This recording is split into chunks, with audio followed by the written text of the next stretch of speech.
Hello, everybody, and welcome to our Early Careers webinar. We've got the most incredible three panelists in front of me today who are experts on the world of early careers. So hopefully today, whether you're listening from a business side, wondering how do you make your kind of early careers program more attractive, what are young people looking for in this market, or if you're joining us from a D2C side, maybe you're starting out in your career or you're early in your career and you're wondering how to stand out and get into the best possible companies, hopefully we would be able to shine some light and bring you some brilliant insights today. Just very quickly, if you haven't been to one of our webinars before, I'm Molly. I'm the CEO and one of the co-founders of Flexa. And Flexa is a platform that enables companies to get discovered for what makes them unique and enables individuals to search for companies based on what they really care about. So you can interact with Flexa a little bit like you would with Airbnb, where you say you want a dog-friendly cottage with a hot tub, all those properties come up. We do that for companies. So you could say, I want a dog-friendly office, hybrid working, and amazing career progression opportunities, and all of those organizations that match that will come up.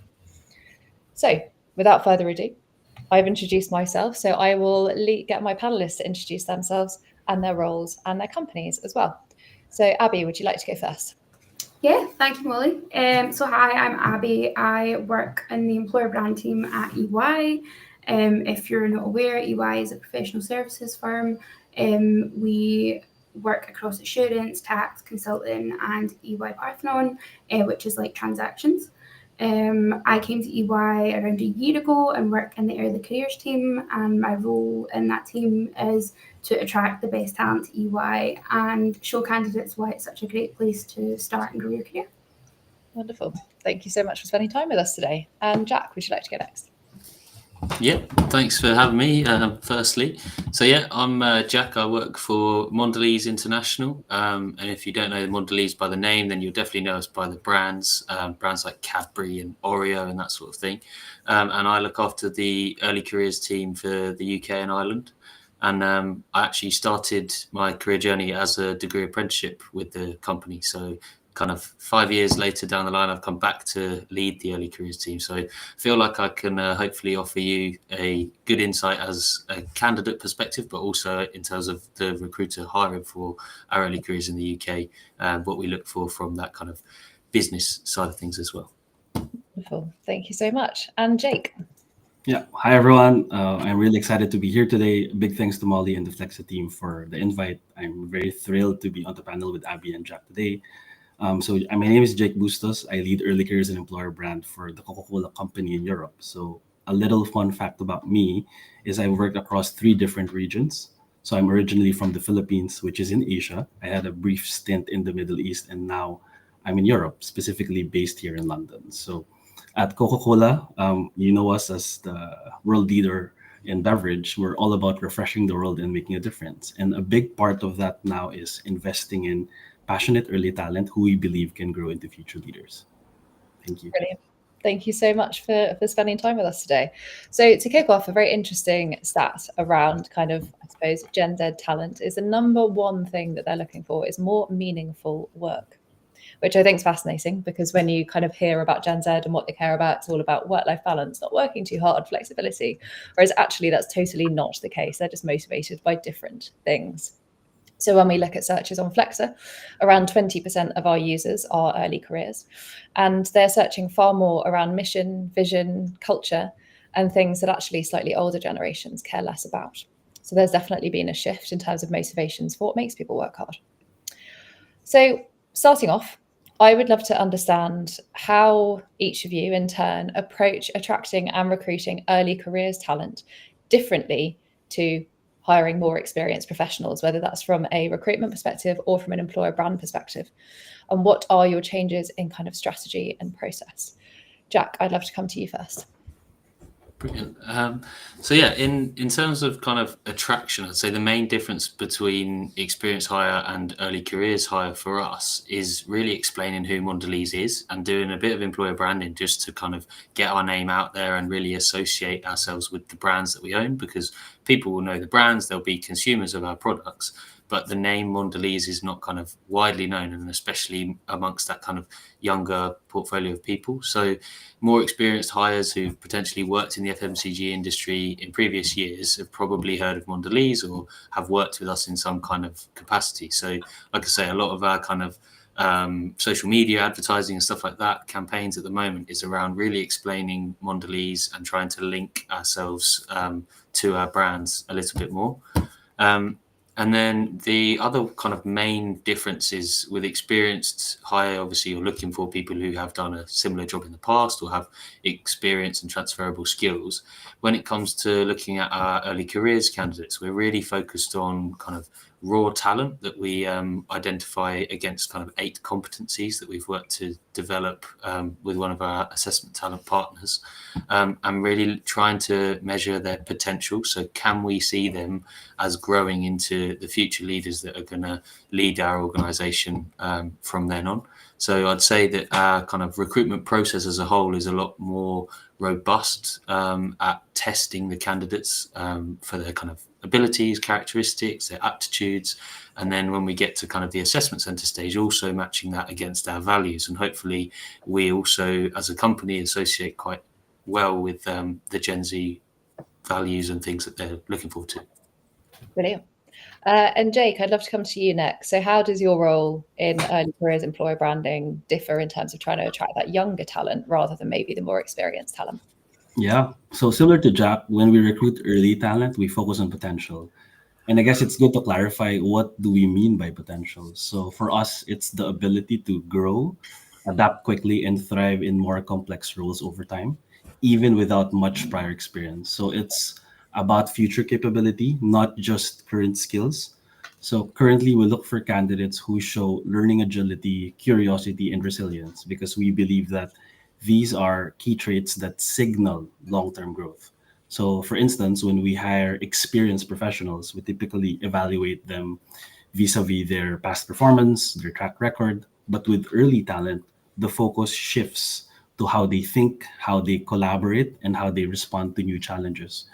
So at Coca-Cola in particular, we support this through structured early talent programs. So we have our new internship program, which we launched last year.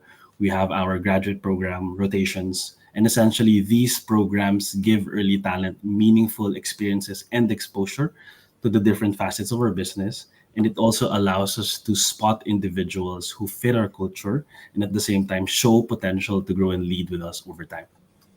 Brilliant. Thank you so much for that rundown. And Abby, how does it differ at EY from an employer brand perspective in terms of attracting the best young talent versus the more experienced?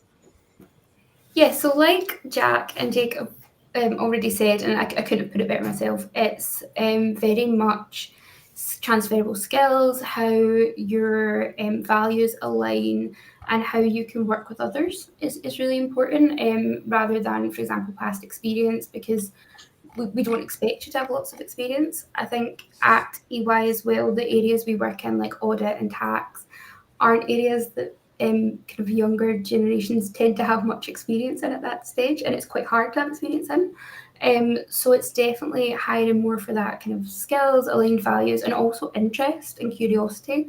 That's a really big part. And a kind of way in how we tend to attract that talent as well. We like to lead with our employee generated content. So we like to show them, we like to feature our current graduates, our current apprentices, summer interns, because they're people that the audience can actually look at and say, hey, that could be me. They're maybe 1 year ahead. That's a really big thing for us, and meeting the audience where they are. So if that talent hangs out on different platforms like Instagram, things like that, we make sure we're there with authentic content. We really try to pull away from that overly staged corporate way, because we want kind of future talent to see EY for what it is, and have a really good, clear vision of what they're coming into, because that works best for both of us. I think they thrive best when they know what they're coming into and they can make a really informed decision. Yeah, I totally agree with that. There's definitely been a shift with younger talent, and it was sort of happening through millennials and then into Gen Z as well, in terms of them wanting hiring to be a bit more like marketing and to really understand what somewhere is like to work before they fully commit to actually going and working there. And I think that's been a generally brilliant shift, because it means that both on the employer side, you can attract the kind of talent that is going to thrive in your organization because you've been more transparent from the very beginning. But also from the other side of it, it means that individuals can make a much more educated decision about whether or not your organization is the right place for them, rather than this sort of trying to find this match in the dark without very much information around it, which when I left university was very much the case. Same. Yeah, exactly. And I think, all of us would be familiar when we were going and starting our careers of not really knowing what jobs were out there. You were sort of told about these like big industry professions, and you were like, oh, okay, I'll go and work in finance, or I'll be a lawyer or a doctor. And it was much more like there were these set things you could do. Like I never would have known that employer branding was a career that you could go into. You just saw it as HR, for example, but you wouldn't know how to get into it. So I think that approach in terms of really opening up your company, really showcasing the kind of jobs that people that are starting their careers are doing is a brilliant way to help people to see themselves in your organization.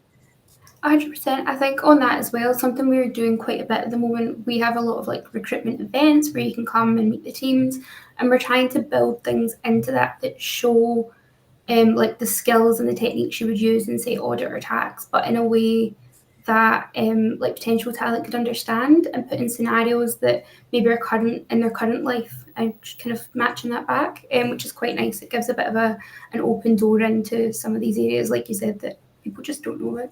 Yeah, exactly. You would never know that there were so many different avenues once you get into a company.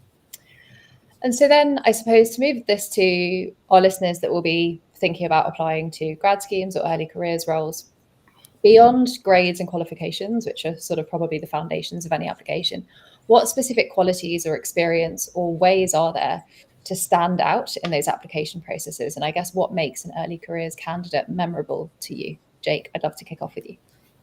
Yeah, I like this question, by the way. So I think beyond grades and qualifications, what really makes an early talent candidate stand out would be two things for me. The first one is attitude. The second is emotional resilience. So let's start with attitude. So for me, a strong, positive attitude means being curious, open-minded, and willing to learn and collaborate with others. It's that mindset of I'm here to contribute, but also here to grow and learn. So people with this energy are easier to collaborate with. They're more inclusive. They adapt quickly, which is critical in today's fast-changing work environment. And there are several studies today that say flexibility, emotional intelligence, active learning are among the most in-demand skills through 2027. In fact, more than technical skills. And the second one is on emotional resilience. So this is essentially about how you handle pressure, setbacks, and even uncertainty.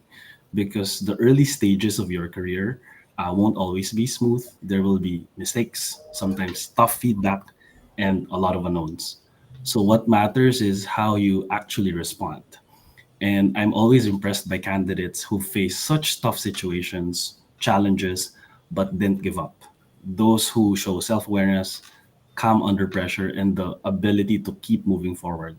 Because for me, at the end of the day, people who stand out, candidates who stand out, are those with emotional maturity, growth mindset, and the humility to keep learning. So they may not have all the answers yet, but they always show up, ready to listen, contribute, and grow. And that's what makes them truly memorable candidates. That's such valuable advice. I think that's totally true. When you start out in your career, you don't know how people behave in an office. You don't know how people get their work done, right? Unless you have done internships in your university time. But even then, that's only a short stint. So you are going to get lots of feedback. There is going to be a lot of growth needed and adaptation, and not letting that set you back, I think, is a really valuable quality. Abby, I'd love to come to you next to give a bit of insight into at EY, what makes an individual really stand out when they're starting out their career. Yeah, as Jake said, they are both very important to us, and it's something that I agree really stands out when you're in a room with people. I think another angle I'd go to is that curiosity. I think that always people that show such an interest, even if they're not, we don't expect people to be an expert in audit at an interview. That would, fair enough if you are, but probably not. But when someone shows that curiosity, that interest, that they've done a bit of research and they're coming so open to learn and excited about learning, I think that's always quite an interesting one. As well as what makes people stand out, their interpersonal skills, I think, is a really big one, especially working in groups. A lot of and I'm sure it might be similar across the board, there's a lot of learning built into our early careers programs. So a lot of things can be taught, but if you're a good communicator, or you ask the quieter person in the team to speak up and look for those answers, and you show that really human, kind side, that really shines above, because we have such a good culture that we've worked hard to build, and we want people in that are going to be part of that and uplift others. And I think that really stands out. That emotional intelligence and self-awareness, definitely. And Jack, what makes people stand out in their early careers at Mondelēz? Well, I'd just start by saying that I agree with what Jake and Abby have said. I think no wonder we're in a bit of a war for talent when everyone's looking for the same things. But yeah, self-awareness for us, hugely important. I had on my list definitely curiosity.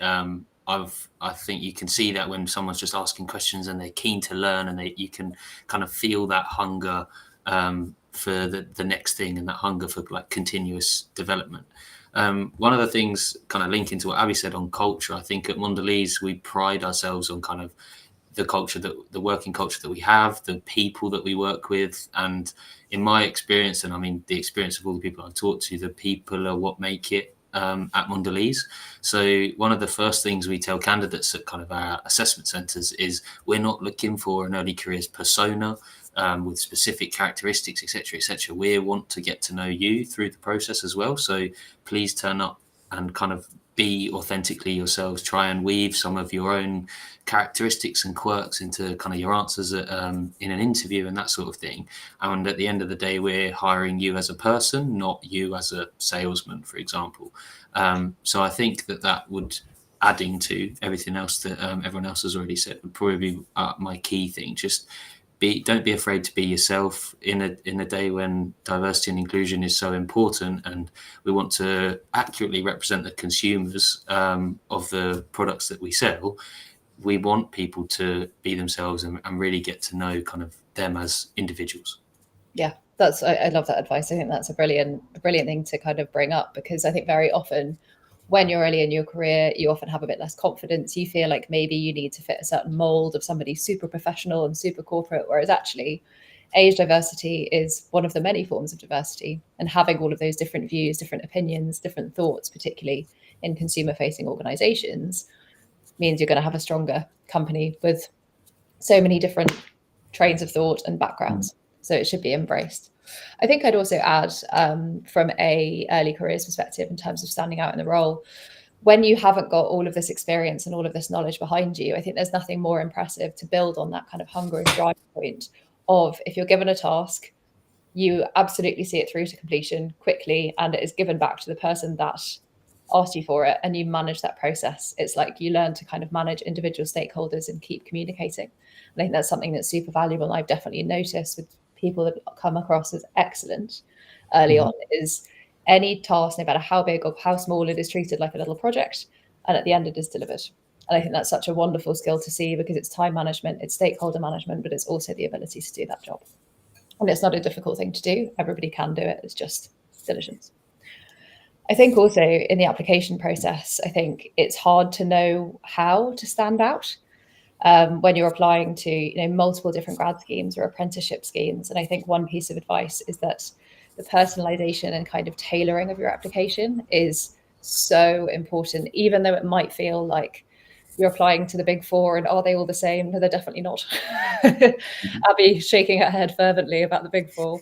Exactly, they're all different. And so I think making sure that every application that you put across is heavily tailored, and you're explaining why you want to work for that organization in particular. Abby, I can see you nodding along there. Would you like to add anything from an application process of how to stand out? Nothing really to add, and I think you're totally right there. It's making sure that you show why you're really interested in that company, and yeah, just showing you're curious and showing that you've done your research, because I think if you show that you can do a little bit of preparation, that says a lot for how you would move forward. And particularly in competitive apprenticeship and grad schemes, you've got thousands of people applying, and the majority of them won't have heavily tailored their applications. So it is a brilliant way to stand out. Perfect. So moving on to thinking about, we've sort of called them soft skills, I suppose, and how to stand out without necessarily having all of that kind of work experience. But one thing that's been mentioned a lot is like passion and drive and desire to really learn. So I suppose, what role does passion for the industry and the company, as we've talked about that personalization, play versus the sort of transferable skills that you might have learned at university when you're evaluating early careers talent? So I suppose, how do you combine hard skills versus soft skills when you're assessing who is the right fit for your organization? Jack, could I come to you first? Yeah, definitely. So in terms of our kind of application process, we would start with the passion. One of our kind of questions in the early stages of the process is, why do you want to work for Mondelēz, and specifically this role? And you can tell when someone's doing the generic things, the first kind of couple of lines of Google, when you look up Mondelēz and they've got those in as their first bullet points, and you know that there's not been the effort and the personalization that's gone into those answers. So we review each of those answers, a recruiter, a real person's reading those and kind of deciding on, are we seeing this level of passion or not? And then we kind of flip to looking at the skills side of things. So testing, and we've got kind of a benchmark in place for minimum level that we would accept. And then when it comes through to the assessment center, I'd say it's more of a balance again. Yes, we're assessing for specific kind of competencies through that process. But again, as the assessors, who are usually the hiring managers of the roles, are really getting to know the candidates through the different exercises, you can really start to see the passion come through. And I would say, overall, kind of summarizing it up, the passion probably holds more weight. We do kind of a wash up at the end of all of the assessment centers where we would discuss the candidates. And in some cases that I've been involved in, we've hired people who have scored less on the kind of actual metrics of the tests they've been through, but the passion and their like drive and their willingness to learn and the connections and relationships they managed to build with the assessors on the day actually meant that we hired them over someone who kind of numerically scored higher across those activities. Nice.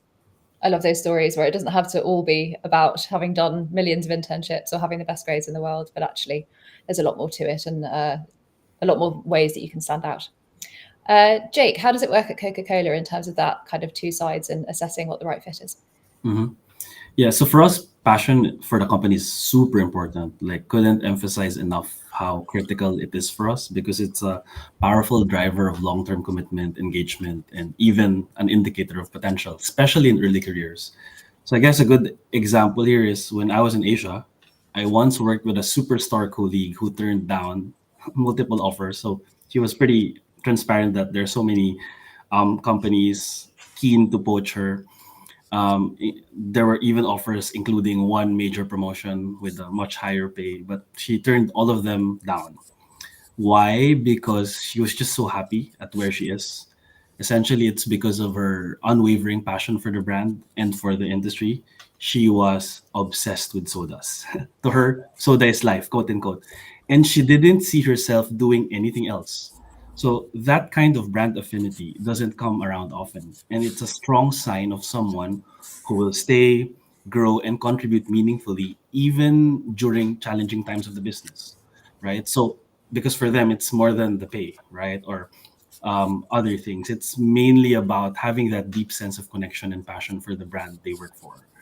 So I think that's how we look for in terms of how passionate you are deeply about the company. And at the same time, in terms of transferable skills like communication, adaptability, problem solving, we think that they are as important. So while passion fuels motivation and perseverance, it's also these core transferable skills that help an early talent to adapt, learn quickly, perform effectively. So in our assessment strategy, when we evaluate early talent candidates for our internship and graduate programs, we are very cognizant of like looking at both, like that spark of passion for what they do, but at the same time, those key transferable skills that will help them succeed, grow, and thrive with us here in Coca-Cola. Love that. Wonderful story as well. Yeah. Particularly when you find somebody that keen on it. We see the same at Flexa. We've had people tailor their CVs to look like our company profile, but it's them. We've had people turn their CVs like our branded colors. we've had, because we've got so many office dogs, we've had people share the pictures of their dogs and like do a slideshow of all of ours. Like it's been like amazing commitment to stand out, and it does actually work.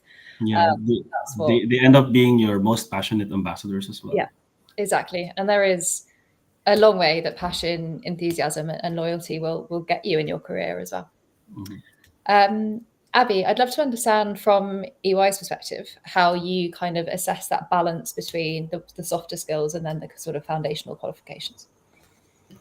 Yeah, so there's kind of different parts. Again, as others have said, we have different elements of our assessment process that go for different things. On our kind of assessment days, it's usually like a kind of group task. I don't know how much I'm actually allowed to say, but it's a group task, and that is a huge part of the process because it shows who can, as I said before, and it always comes back to who can work together, who can deal. It comes back to Jake's point, I think it was about resilience. They will put challenges in it, and it's not always about getting the right answer. It's a little bit like in school when they said we need to see your working. It's the same way. It's how people get there, how people work in a team to get there and treat each other in the process.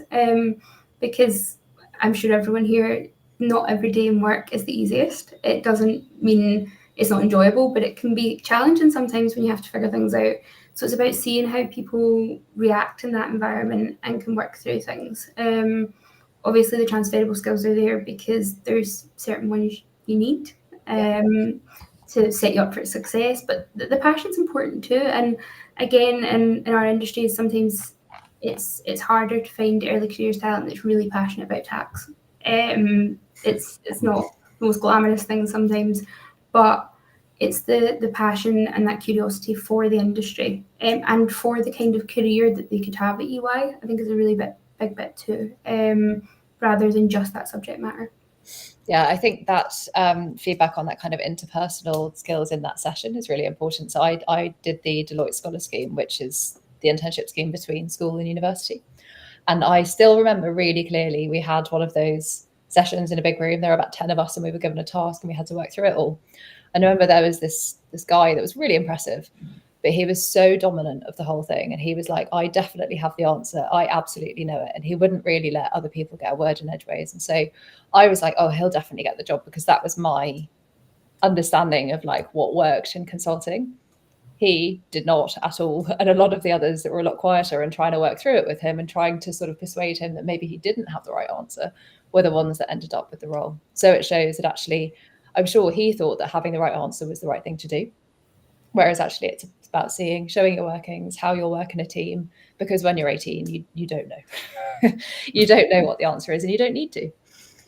No, exactly. And especially if you haven't worked on a big project in a company before, I think everyone here will probably be the same, that I work in a team every day and there's definitely quieter and louder people, but we all really work to get the best out of everyone. So it's to see who would fit into that culture and can see the value in other people as well. I think that's a huge part of it. Yeah, totally. I can see that a couple of questions are already coming into the chat, which is amazing. Please do feel free to pop questions in now, and then we'll spend sort of 15-20 minutes at the end answering all of your questions. So there are no silly questions. Please ask anything and everything. We've got some serious, amazingly experienced panelists who will definitely be able to provide some real insights. So please drop them in as you feel comfortable. And speaking of feeling comfortable, I would love to cover interview nerves, because it's quite a new experience for people starting out in their career. So what's your advice for candidates who struggle with confidence during interviews or assessment centres? Jake, I would love to kick off with you. Yeah, another great question. I think confidence starts with preparation. To put it simply. So the more prepared you are, the more confident you'll naturally feel. So that means taking time to really understand your strengths and how you get to connect them to the role you're applying for. So yeah, sure, you can practice common interview questions, but I think it also helps a lot when you take a moment to reflect on your own unique strengths and experiences. Often it's those personal stories that actually help you stand out, right? It helps differentiate you from the rest of the candidates. So I always say to early talent, confidence comes from competence. So when you know your value, And what you bring to the table, you're able to communicate it with more clarity, and that clarity builds confidence. Another part I just want to highlight would be on authenticity, that authenticity matters just as much. Confidence isn't about pretending to be someone else, it's about being comfortable with who you are. So when you're honest, genuine, and real about your experiences, even the ones where things didn't go perfectly, it creates connection. It makes you more human, more accessible, and overall, it essentially builds trust. So I would advise that you don't focus on trying to give the perfect answer, or you don't like get obsessed with fitting into some imagined mold. Rather, just let your real self come through, as that's where your true strength lies. Totally agree with that. I think that's wonderful advice and hopefully gives everybody confidence to be themselves. Abby, I'd love to come to you next for your advice. I totally agree with that, Jake. I think that confidence comes from being authentically you. I think I definitely know from experience when I first left university that pretending to be what I thought the interviewers wanted just made me nervous because I was trying to remember things that weren't maybe fully me. So I would say a good thing for confidence is speak from experience and get comfortable with what you know. Make sure, like, obviously prepare for it and write that down, but just make sure it's things that are intrinsically you and your experience. A big one as well that I always tell kind of people when I meet them is nobody expects perfect at this stage.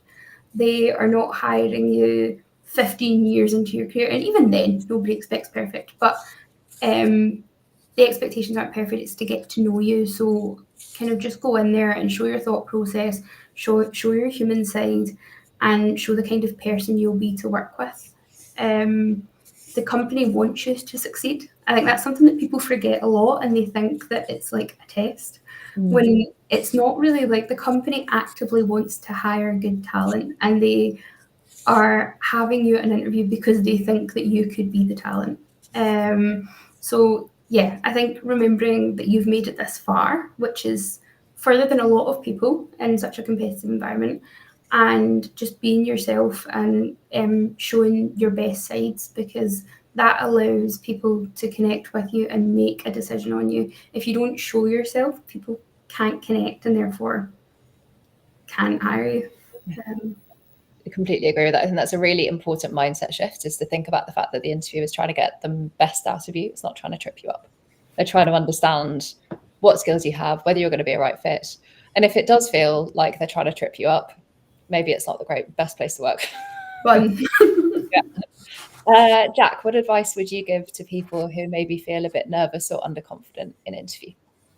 Well, one of my points was going to link to what you've just said there. I think if you also think about an interview as you're testing, do you want to work at this company as well, then it helps to definitely take the pressure off. I remember that was one of the things my dad told me when I was going through the interview process for various roles. He said it's about you asking them some questions, trying to understand the company culture, trying to understand what a day in that role might actually look like. And when you think of it like that, actually they're testing me, but I'm also testing them. Do I want to work there? That definitely helps to take the pressure off. 100% agree with what everyone said. I think as well, the point around authenticity, especially for Mondelēz, as I've made the point already, is super important. We're hiring the human being with their kind of unique flaws as well as their advantages.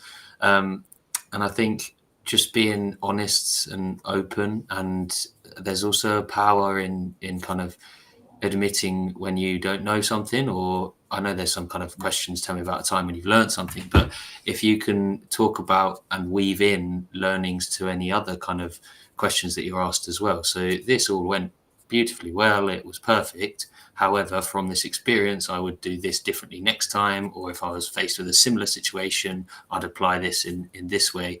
I think that ability to show your own self-awareness and open up and be a little bit vulnerable and say it didn't go perfectly, but this is what I learned from the situation, I think holds massive weight in an interview. And definitely for me, interviewing quite a lot of people, I always remember the people who have been a little bit more authentic and been willing to tell me that something didn't go perfect. I think a lot of people go into an interview thinking, I must show that I'm 100% perfect, I'm the best thing ever. But actually, no, you're human and we all make mistakes. And showing that through that kind of authenticity, I think can be really powerful. And hopefully talking about yourself in that sort of way, and not trying to show yourself as being perfect, will help to reduce those nerves a little bit as well. Totally agree with that. I think that's really valuable advice. I think one thing that I always found very difficult in interviews that used to make me really nervous was the question bit at the end, because they're like, do you have any questions for us? And I remember wrongly feeling like, well, if I ask loads of questions, or they're going to get frustrated, they're not going to want to answer all my questions because I'm not important. They're much more important than me. Whereas actually there's such power in making you feel more confident when you're asking questions. And it's something that I've definitely learned through my career. Even in my late 20s, I still didn't feel super comfortable asking lots of questions. I felt like I was intruding. Whereas actually it's one of the best ways you can stand out, because the way that you ask questions shows the way that you think. And so to Jake's point at the beginning around, preparation, I would always walk into every interview that you're doing with 2 or 3 questions, not generic, what will be the hardest part of this job, or what are you looking for, but something based on what you know about that organization, or maybe with previous conversations that you've had in interview, specific parts of the role, and try to come up with 3 of those. Because if at any point you are feeling a bit nervous, you can ask one of them. You don't have to wait until the end to ask questions. And I do think that helps to restore the feeling of a power balance a little bit more if there is a bit more back and forth and a bit more of a discussion, and it shows that you are inquisitive and interested. 100%. We always say the best interviews feel like a conversation, and the assessors walk out of the interview going, I just had a chat with someone and we want to hire them, rather than I grilled them for an hour and now we want to hire them. And it's always a two-way street. It is always exactly that. And you can assess fit better when it has. So I'd love to touch on briefly kind of the changing nature of careers. And obviously we're in the era of AI now, which has moved on rapidly from when, 10 years ago, and I was just starting, and it was basically all about, can you use the internet? So what skills or experiences are becoming increasingly valuable for early careers professionals in today's market? Abby, I'd love to start with you at EY. Yeah, so as you mentioned, the world is ever changing. Everything's different from when I was applying for my first job at university. And I actually think that's a really strong thing to be aware of when you're going into process, like an application process or assessments or interviews, showing that you're aware of the changes that are happening in the landscape, whether that's the industry or just in general, kind of wider with technology and things like that. Again, it comes back to that curiosity and passion. If you can show that you're interested and kind of curious, I think that will always go far. Because we're all kind of lifetime learners, and showing you're aware of that is really good. Keeping like interest in new technologies, showing that you develop your skills, I think is a big one as well. And then, like you touched on, AI is a big one. If you can show that you understand AI at the moment and can use it in a way that's kind of beneficial and ethical and proper, and you can see the areas of potential for it, I think that will always take you really far, because AI isn't going away. We're all aware of that. It's here to stay. So if you can show that you're already adopting it, then you will be ahead of others, because there's so many people that are so resistant at the moment. The AI is a really good one. Thank you very much. And Jack, what would you add to that in terms of the ever-changing skills, and who are the most in-demand people now in early careers, I suppose? I think I'd link it back to kind of what Jake said at the beginning around people's adaptability and learning agility. And obviously the speed of change at the moment, we've all seen that kind of hockey stick graph of technological change. And that's case in point that we need people now who are going to be super agile. And when something changes, I'm working on a piece on future of work at the moment, and we're looking at how the kind of day-to-day job design is going to look different in the future, and trying to prepare a little bit for that. So I would say any way as a candidate you can show your flexibility to the kind of changing business demands, but your willingness and ability to adapt to and learn new technologies, new ways of working, I think is key to kind of helping you thrive in an organization like ours. Yeah, I think that's a really, really good point. Is things change faster than ever. You're going to be doing a different job or feel like a slightly different job every 6 months at the rate that things are going. And so embracing change and showing that you have done in the past rather than being reluctant to adapt, I think is a really important step. Jake, what would you add? Yeah, I echo Abby and Jack's comments. So first is learning agility. Just want to add that I think apart from being able to learn fast, an important indicator of learning agility is also being able to unlearn and relearn. Yeah. There are some things that we think are like big things back in the internship days or in school, but when we enter, let's say, corporate or the workforce, it's totally a different environment, different expectations. So it's important that you're also sometimes able to unlearn or let go of other things that won't be relevant today. So that's one.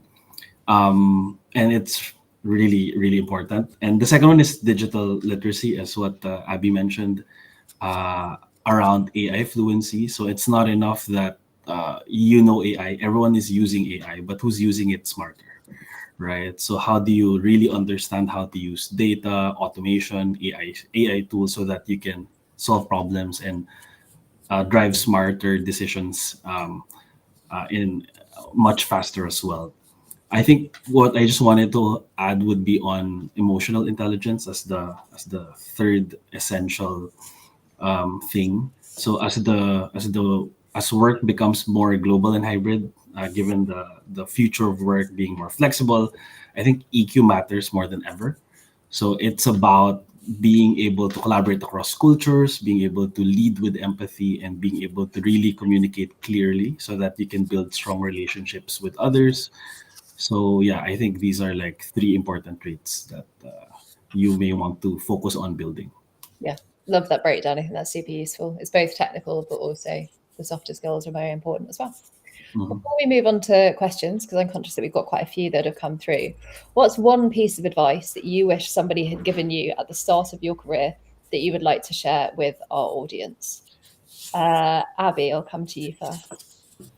So I was really lucky that I got told this piece of advice, which I'm grateful for, and I remember it clear as day. And it was a lecturer in college when I was quite young, and I didn't want to present to the class. I was mortified. I was like, I can't do this. It's too much. And he said, why? And I said, because I'm embarrassed. And he told me that embarrassment is the cost of entry. If you are unwilling to be embarrassed and to be seen trying and potentially failing, then you will never get in the room because you won't be able to do the things that get you there. And what that kind of comes down to is it can be really basic things like even speaking up in meetings, asking that question that you might think is a bit silly, which there's no silly questions, so it's never going to be, but something like that, asking to get involved, trying new things. These days it can be like getting involved with content, it could be anything, but if you want to be in the room where it happens, you need to be willing to be embarrassed. And once you can get past that fear of being seen trying, I just think things open up for you. People are willing to give you opportunities. A couple of years ago, I would have really not spoken on a panel like this because I would have just been embarrassed because I quite often bumble up my words. But now I just embrace being embarrassed because what is it? Like you need to look at the bigger picture and be willing to just push past that. Exactly. And every new experience, the first time you do it, is going to feel uncomfortable. But once you've done it 20 times, you'll feel fine. Jake, I'd love to come to you for your one piece of advice. Yeah. So my advice would be don't wait for opportunities, create them. So early on, it's easy to think that someone else will hand you the perfect project or that you will have your big break and it will just show up. But the truth is, you have to go after it. So you gotta raise your hand, volunteer for that extra task, pitch your idea. I always tell my interns, be the event maker, so that you have to take the initiative before you feel even 100% ready. So because that's essentially how you grow.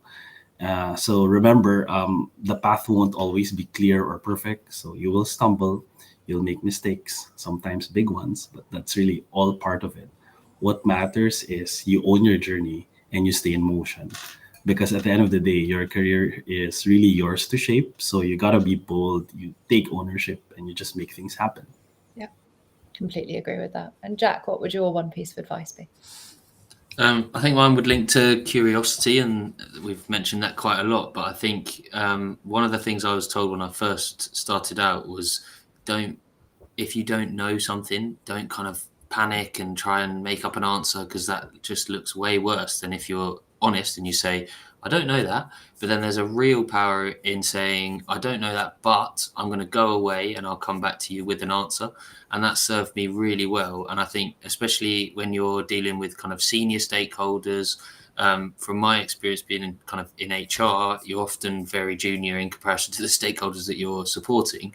And often they look at you like you should know every element of employment law or whatever else.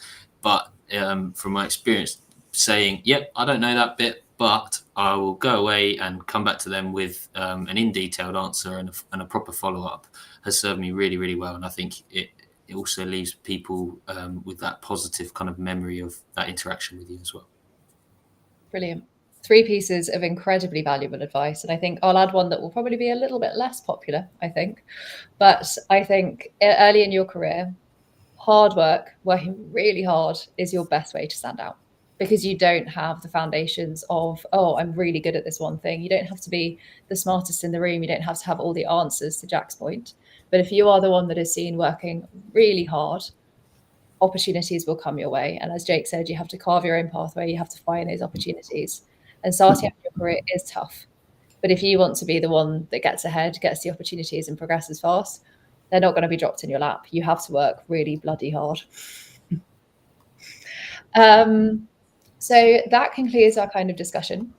And we've got loads of different questions. So I would love to kind of open up to all of those that have been popped into the chat and kind of run through, and I'll pick a few and then we'll kind of get the discussion going again. But if you're listening and you're thinking about asking a question, please do pop it in and hopefully we'll get time to come to it. So one question that I would love us to answer is Mauricio's question around how do we recommend that he competes with candidates who may seem like a better fit on paper. Maybe they've got more relevant experience or better qualifications. And how can we stand out both during screening, so application process, and in later interview stages? Jack, I'd love to come to you on that one first. I think I'd come again to trying to talk about yourself and really come across as the authentic person that you are. I think on paper, like I've said before, there's every metric says that this candidate A should be the better fit for your business, but actually the interpersonal skills and the relationship that you can build with the recruiter, the person interviewing you, the assessors, I think actually has more weighting. So that would be kind of, I think, that one of the better ways to stand out against it. Completely agree with that. Jake, would you add anything there? Yeah, I agree with what Jack said. It's being authentic. I think just know your story. So if you're very clear on your strengths, your goals, why you're excited about the role, passion really helps a lot. It's very powerful. And then I guess another thing is, and this is interesting, apart because you guys will be coming in with less experience, right? So it's also bringing that positive energy. Sometimes it's funny. They call it vibes. Sometimes it's the vibe, right? So how are you able to really make a positive impression and build a meaningful connection during that conversation with your interviewers or during the assessment center day? So it's actually beyond technical, but it's also being social and being able to connect with the company, with the people. Brilliant. And Abby, what would you add? I would echo everything that's been said. I would also say, maybe not the answer that's been looked for, but try not to compete mentally. I don't think that's good for you to be thinking about maybe where you think you've got a shortfall. I know at EY, for the most of our programs, we have like a baseline qualification we hire for, but you don't have to come from any like a certain degree background or anything like that. We hire from everywhere because we know that the skills can be gained out with of that. So I would kind of step away from that thought that you are less on paper, because actually you might be exactly what they're looking for. So just lean into yourself and be your truest you in the answers you give, so that people can accurately see if you'd be a good fit. Don't count yourself out. early on, because you're just going to let yourself down. Just don't count yourself out. Put your full in, and you've got a better chance. Love that. That's real hype woman answer. Fantastic. Another question comes from Harry. So, which platforms or approaches have you found most effective for reaching early careers candidates with that raw talent and potential that's so important for your early careers recruitment? Jake, I would love to come to you first about what you do at Coca-Cola and where you're trying to reach talent. Yeah. So firstly, we post job ads. So we're quite new in the early career space, to be transparent. So I think what you know about Coca-Cola is we historically recruit more experienced professionals, but now we're going big and also investing in early talent. So we post on LinkedIn. That's a critical channel. And then also in our global career website. So now we're also investing in campus partnerships, participating in key campus events with university partners so that we can interact with students directly. So yeah, happy to share more information. We can connect separately on this one. Super. Thank you very much. And Abby, where does EY show up? We try and be where the candidate is. So that's everywhere from social media. I think a big thing on that is showing up with the content that they like to consume. So not going with like those hard sell traditional job ads, but actually giving that glimpse inside a bit more, and having that more employee generated content, I think is really strong. And that content across other channels too. We do a lot with kind of media partnerships on the big early careers focused job boards and things on campus as well. We do a lot of campus events. We just try and be kind of all of the main places where our talent is. And meeting them where they are, I think, is the really important piece, instead of expecting them to come and find us. Brilliant. And Jack, where does Mondelēz show up to get in front of that top in early careers? Yes, similarly to what's been mentioned already, I think this year especially, we've been really leaning into the employer branding side and targeting more kind of social media campaigns. So to Abby's point, meeting the candidates where they are in a medium of media that they also consume regularly. And to your point as well, not just saying, oh, here's a job, how do I apply and what might the job be like? Actually leaning into what is it actually like, utilising some of our existing early careers, talking about blog posts, doing kind of day in the life TikTok style videos as well. I think that's kind of like our main approach. And then we'll obviously do the on-campus stuff as well. We've got a really good list of university partnerships. So we're always making sure that we're visible on kind of their career fair events, but then also their internal job boards, as well as the kind of industry job boards for early careers as well, trying to make sure we're on all of them. So to Abby's point, trying to meet the candidates where they're likely to kind of be and be spending their time. Brilliant. Really valuable advice for people trying to get in front of the right talent. We've got another question from Annabelle, who's asking, what do we think the biggest challenges facing early careers people at the moment are? Because obviously it's not the easiest job market. So it would be great to understand, the challenges that you kind of see early careers people facing, and maybe some advice that you might have for them. Abby, could I come to you first? In terms of people applying for early careers roles, I think there is a lot of there's a kind of a nervousness I've kind of sensed, that people think that there's not enough jobs, therefore they need to apply for loads of jobs. And we've seen that in application trends. Application numbers are kind of rocketing up because people have that kind of uncertainty.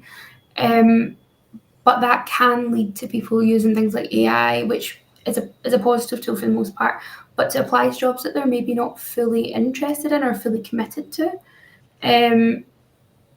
And I think there's a bit to be said about spreading yourself thin and applying to too many roles that maybe you're not fully passionate about.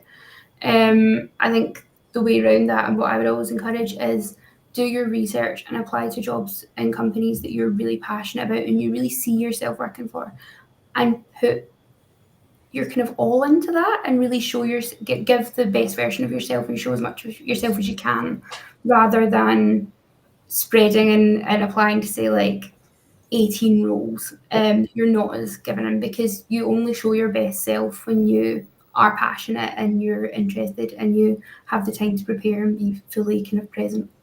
Completely agree with that. It's much better to do 20 really focused applications over a long period of time than it is to do 100 of the like spray and pray 100%. approach that's not tailored at all.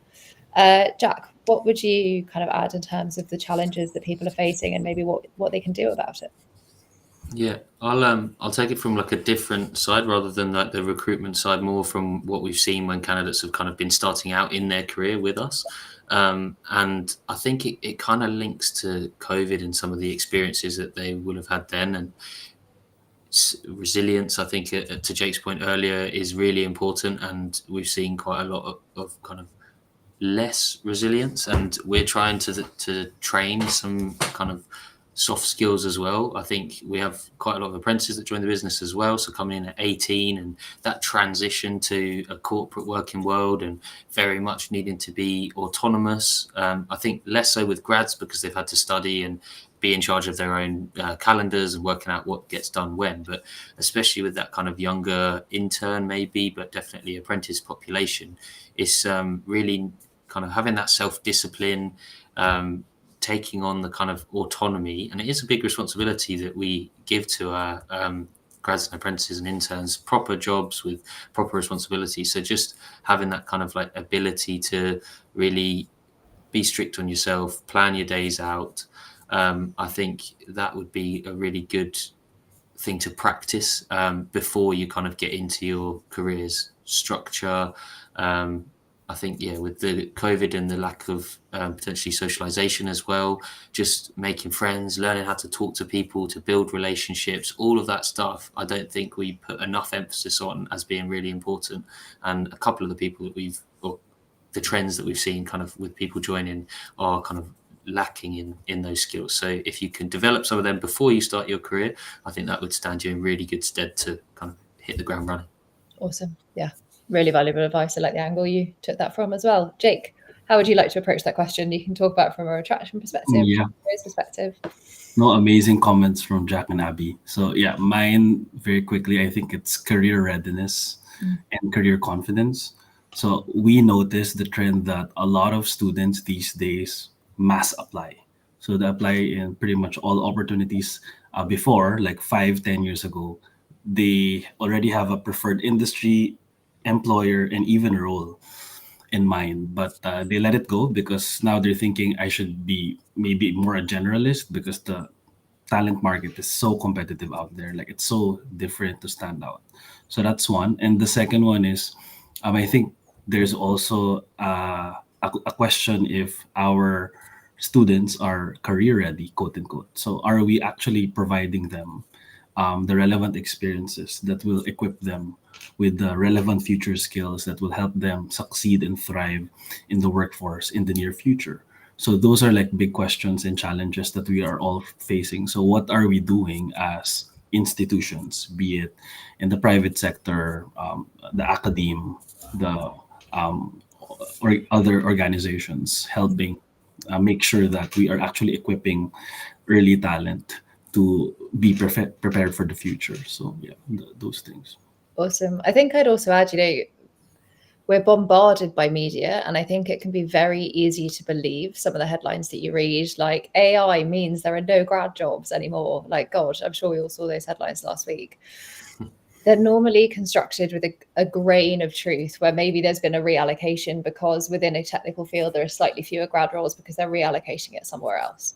It's not that AI is taking early careers jobs in their entirety. The same as we saw, everyone's going back to the office. Footfall hasn't changed. Not everybody is going back to the office 5 days a week. So I think it's particularly in that generation, it's very easy to believe everything that you consume online. And I think it can paint a very negative picture around the careers market and the state of work at the moment. And so I would try to always make sure that if you read a headline like that, don't let it knock you, don't let it panic you, and do some research into it, because very often it's not the entire truth. So that brings us perfectly to time. Thank you so much for your time, Jack, Abby, and Jake. You've been fantastic. We've had so many positive comments on the side about how valuable listening to you was. So really appreciate that. And thank you so much to our audience for listening. Thank you so much.